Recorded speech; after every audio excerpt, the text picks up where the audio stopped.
ellos generan al espacio, pero tengo que probar ahora si son linealmente independientes.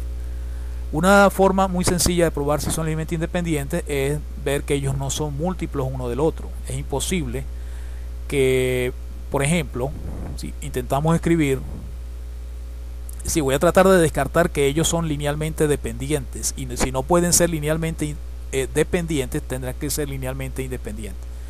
Esta relación, por ejemplo, es imposible obtenerla porque como este tiene una componente 0 en el primer lugar, cualquier número real que coloque aquí jamás va a obtenerse el número 1. A por 0, cualquier que sea que el valor de A, no voy a obtener 1. Es decir, que no puedo conseguir un múltiplo de este vector para que se genere el otro. Es decir, no es múltiplo uno del otro. La misma consideración obtengo si lo miro en este sentido.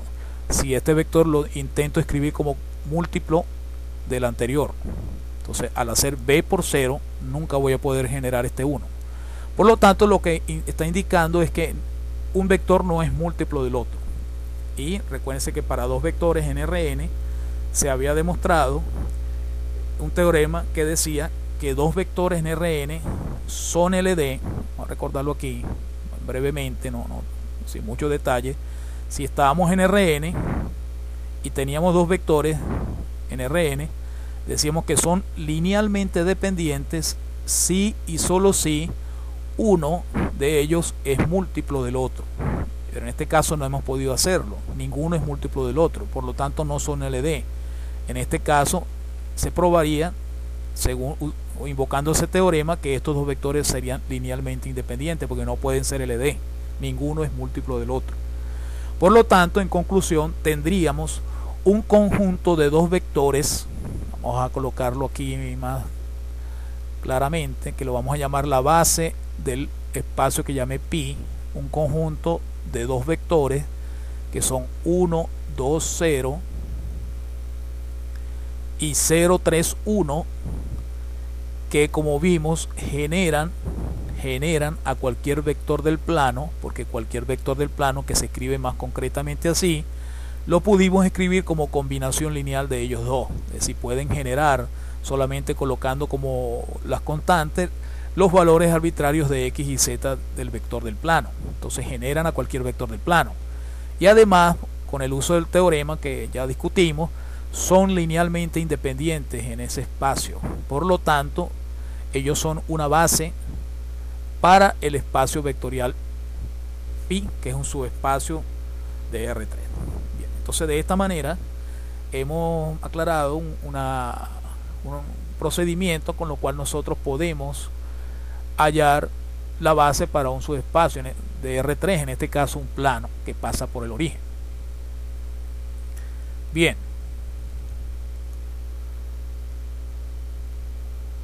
vamos entonces a continuar más adelante estudiando algunos teoremas interesantes que nos permiten reforzar esta idea. Continuamos entonces con el estudio de los teoremas concernientes a bases y dimensión. Ahora vamos a estudiar el siguiente teorema, que lo vamos a llamar como teorema 1, que consiste en lo siguiente. Si tenemos n vectores de un espacio vectorial, en este caso lo llamamos V1 hasta Vn,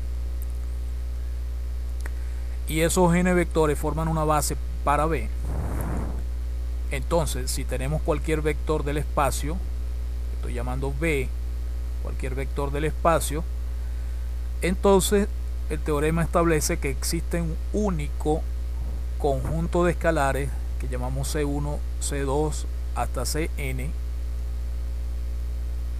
tales que V, que el vector que escogí, se puede escribir como combinación lineal de los vectores de la base. Lo que está diciendo es que si se puede escribir como una combinación lineal de los vectores de la base, cualquier vector de V, esa forma de escribirlo es única, es decir, no hay sino un conjunto de n escalares que permiten escribirlo como combinación lineal.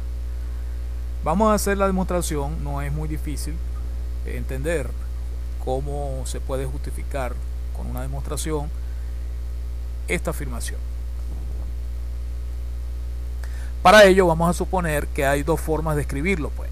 Aparte de haber escalares C1, C2 hasta Cn para escribir cualquier vector B como combinación lineal de los vectores de la base, vamos a decir que hay también otro conjunto de escalares, vamos a llamarlo D1, D2 hasta Dn, que permite también escribir el vector B como combinación lineal, y llegaremos a una contradicción.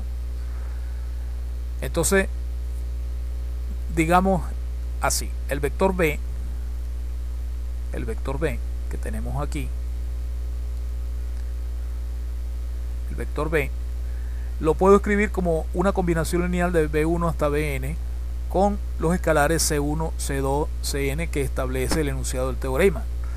Vamos ahora a decir que no es una manera única, vamos a decir que probablemente se puede escribir de otra manera, es decir, podemos conseguir otros escalares, no necesariamente los mismos que ya tenía, los llamamos D1, D2 hasta Dn, para escribir B también como combinación lineal de los vectores B1, B2 hasta Bn.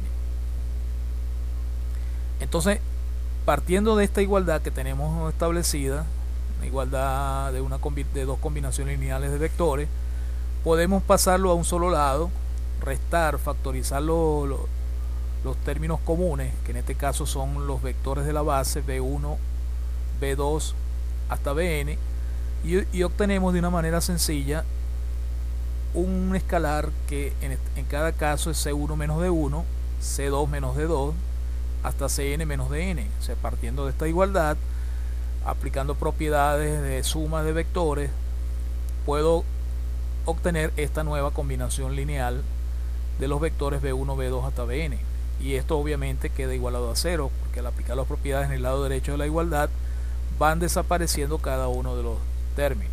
Entonces esto queda igualado al vector 0.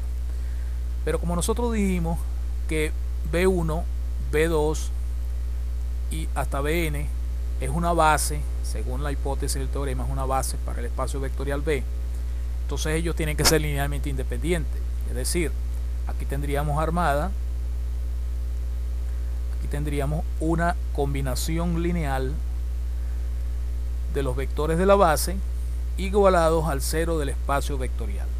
Dado que los vectores de la base, por ser una base, son también linealmente independientes, entonces necesariamente los múltiplos, los escalares que lo acompañan, en este caso C1 menos D1, C2 menos D2, hasta Cn menos Dn, son necesariamente todos 0. Así que al ser C1 menos D1 igual a 0, nos dice que C1 tiene que ser igual a D1. De la misma manera, si C2 menos D2 es igual a 0, entonces C2 tiene que ser igual a D2, y así sucesivamente hasta que Cn sea igual a Dn. Entonces contradice lo que se había supuesto, que es imposible que hayan diferentes escalares, como lo llamamos aquí, D1, D2 hasta Dn, para que permita escribir de manera diferente, como ya se escribió, el vector B como combinación lineal de los vectores de la base. Es decir, si hay otra forma de escribirlo, en realidad son los mismos: C1 igual a D1, C2 igual a D2 y Cn igual a Dn. Entonces, lo cual indica que es una única manera de escribirlo, como lo establecía el teorema. Entonces el teorema quedaría plenamente demostrado así.